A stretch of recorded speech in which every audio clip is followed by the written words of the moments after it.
इस वीडियो में हमने ये देखना है कि अगर हम एक नया प्रोग्राम बनाना चाहते हैं टर्बो सी प्लस प्लस में, तो उसका क्या प्रोसीजर होगा, और जिसको हम दूसरे अल्फाज में कह सकते हैं कि राइट अ हेलो वर्ल्ड प्रोग्राम इन सी लैंग्वेज। तो हेलो वर्ल्ड प्रोग्राम से मुराद ये होता है किसी भी लैंग्वेज में जब पहला प्रोग्राम लिखने जा रहे होते हैं उसको हम हेलो वर्ल्ड प्रोग्राम कहते हैं। तो ये हमारे सामने कंपाइलर का शॉर्टकट है, इसको हम रन करते हैं। तो ये कंपाइलर हमारे सामने ओपन हो रहा है। अब हमें करना ये है कि कुछ चीजें हैं वो आपने याद रखनी है कि फर्स्ट ऑफ ऑल तो अगर पहले से कोई प्रोग्राम खुला हुआ है, अगर आपने इसमें काम करना है तो ठीक है, वेल एंड गुड। लेकिन अगर आपने बिल्कुल नया प्रोग्राम बनाना है आपने, तो फिर पहले से खुले हुए जितने भी प्रोग्राम्स एंड डॉक्यूमेंट्स हैं उनको आप क्लोज कर दें। तो पहले से खुले हुए डॉक्यूमेंट्स को क्लोज करने के लिए हम क्या करेंगे, हम विंडो मेन्यू में जाएंगे, Alt W प्रेस करके। यहाँ पे दो कमांड्स हैं हमारे पास, क्लोज और क्लोज ऑल। क्लोज से मुराद ये है कि जो सिर्फ करंट प्रोग्राम जो आपने ओपन किया हुआ है सिर्फ वही क्लोज होगा। और क्लोज ऑल से क्या मुराद है कि जो सारे प्रोग्राम जितने भी ओपन हुए होंगे कंपाइलर में सारे के सारे क्लोज हो जाएंगे। तो हम इसी पे एंटर कर देते हैं क्लोज ऑल। अब हमारे सामने कोई भी डॉक्यूमेंट ओपन नहीं है। अब हमने नया प्रोग्राम ओपन करना है तो Alt F प्रेस करेंगे तो हमारे सामने ये न्यू कमांड आ गई, इस पे हम एंटर करेंगे। अब आप देख सकते हैं कि हमारे सामने एक ब्लू स्क्रीन ओपन हो गई है, ये एडिटर है आपके कंपाइलर का। फाइल का नाम ऊपर क्या लिखा आ रहा है, नो नेम 00.cpp। तो ये बाय डिफॉल्ट एक नाम इशू कर देता है, लेकिन इनकी फाइल सेव नहीं हुई है अभी। इसको हम सेव करेंगे। कुछ एरिया आपको ब्लू में नजर आ रहा है, कुछ आपको ये ग्रे में नजर आ रहा है। तो इसको आप यहाँ पे F5 प्रेस कर दें, या आप यहाँ पे जाके विंडो मेन्यू में जूम पे एंटर कर दें, या F5 प्रेस कर दें। मकसद क्या है, ये स्क्रीन फुल स्क्रीन हो जाएगी। अगर आप स्मॉल स्क्रीन में काम करना चाहते हैं तो वो भी ठीक था। तो अभी ये हमारे सामने कुछ प्रोग्राम की इंस्ट्रक्शंस शो हो रही हैं, हमने इनको डिलीट करना है। तो सिंपली आप क्या करें, या तो आप शुरू में चले जाएं और वहां जाके डिलीट की प्रेस कर दें, ये वन बाय वन सारा रिमूव हो जाएगा। या आप एंड में चले जाएं, यहाँ से आप बैक स्पेस कीबोर्ड से प्रेस करें तो ये ऐसे रिमूव हो जाएगा। यानी कि डिलीट से क्या होता है, डिलीट कीवर्ड से जहां भी कर्सर होगा उसके राइट साइड से करेक्टर्स डिलीट होते हैं। और अगर आप बैक स्पेस प्रेस करते हैं तो वो लेफ्ट वाले करेक्टर्स को रिमूव करता है। तो होपफुली आप, अगर आपने सारा डिलीट करना है तो आप सिंपली एडिट मेन्यू में जाएं, यहाँ पर सेलेक्ट ऑल का ऑप्शन नहीं है। तो आप सिंपली इसके लिए फिर आप शुरू में जाएं, शिफ्ट दबाएं, और कीबोर्ड से आप शिफ्ट और एंड प्रेस कर दें, फिर डाउन एरो की प्रेस कर दें, ये सारा सेलेक्ट कर लेगा। तो आप सेलेक्ट करने के बाद आपने क्या प्रेस करना है, डिलीट प्रेस नहीं करना, शिफ्ट डिलीट प्रेस करना है आपने, तो ये डिलीट हो जाएगा हमारे सामने। तो ये प्रोग्राम बिल्कुल क्लियर हो गया है। अब हम इसके अंदर अपना प्रोग्राम लिखेंगे। ये हैश साइन, हैश इंक्लूड, हमने हेलो वर्ल्ड प्रोग्राम लिखना है अकॉर्डिंग टू योर बुक। तो हम सिंपली ये कुछ कोड है जो हम टाइप करते हैं।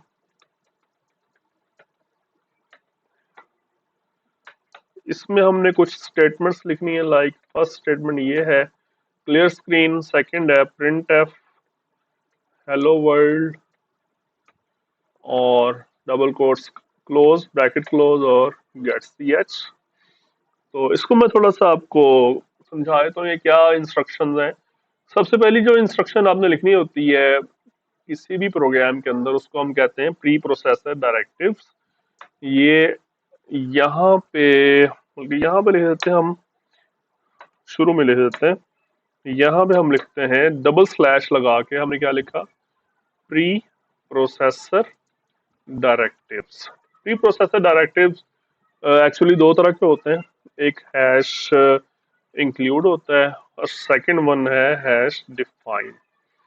तो अगर आप कोई प्री प्रोसेसर डायरेक्टिव लिखना चाहते हैं अपने प्रोग्राम में, तो आप सबसे स्टार्ट में लिखेंगे आप। बाकी ये क्या होता है ये हम लेक्चर में डिस्कस करेंगे। सेकंड थिंग जो होती है वो आपने लिखना होता है मेन फंक्शन। जहां से आपका मेन फंक्शन स्टार्ट होगा, और उसके बाद हमने अपनी स्टेटमेंट्स लिखनी है। Statements, instruction. स्टेटमेंट्स का मतलब क्या होता है? इंस्ट्रक्शंस। और स्टेटमेंट की अलामत क्या होती है कि हर स्टेटमेंट के आखिर में हमारे पास एक खास लेटर होता है, सेमीकोलन। ये हर स्टेटमेंट के एंड में आता है।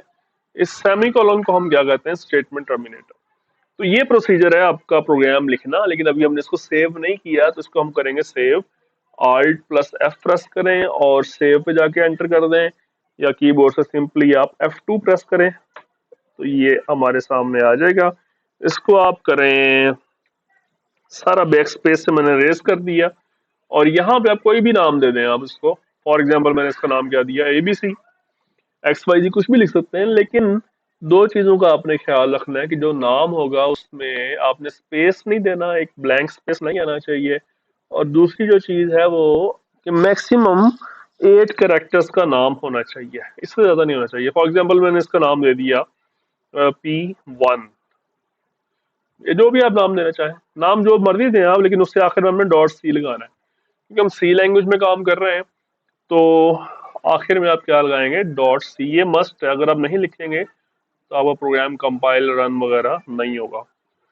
ओके, इसको ओके हमने कर दिया। ये आपके सामने फाइल का नाम अब क्या आ रहा है? P1.c। इसको आपने मेक श्योर कर लेना है कि यही नाम आपके पास आ रहा है। राइट, अब हमारे पास प्रोग्राम सेव हो चुका है।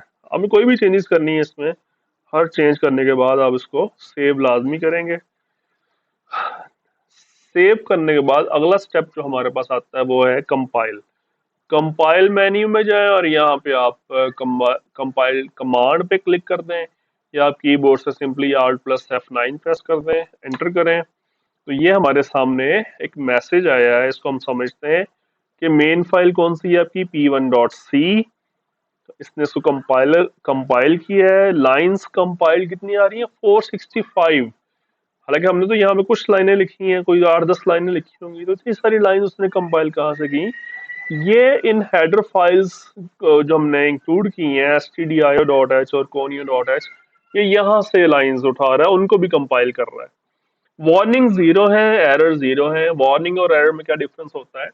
वार्निंग अगर हो तो फिर भी हमारा कंपाइलर जो है उसको कंपाइल कर देता है, लेकिन एक वार्निंग दे देता है कि भाई it may cause some problems on run time. ठीक है, तो वार्निंग्स को भी हमें सीरियसली लेना चाहिए, ये हमारे परफॉर्मेंस वाइज भी इंपॉर्टेंट होती हैं।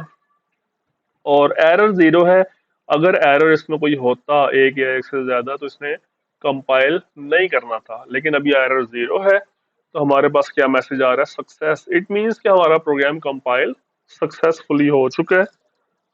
इसको आप प्रेस एनी की कह रहे हो, तो आप यहाँ पे कोई सी भी की प्रेस कर दें, ये वापस आ जाएगा। अब जब भी आपको चेंजेस करनी है तो हमेशा हर बार नए सिरे से सेव करना है और नए सिरे से कंपाइल करना है, ये बात आपने याद रखनी है। तीसरा स्टेप है रन।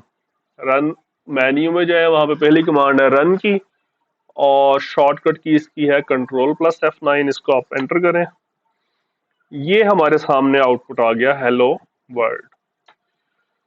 तो इसमें आप जो भी चेंजेस करेंगे एवरी टाइम, फॉर एग्जांपल मैं इसमें एक चेंज कर देता हूं, मैंने एक और प्रिंट एफ लिख दिया, वेलकम टू सी लैंग्वेज।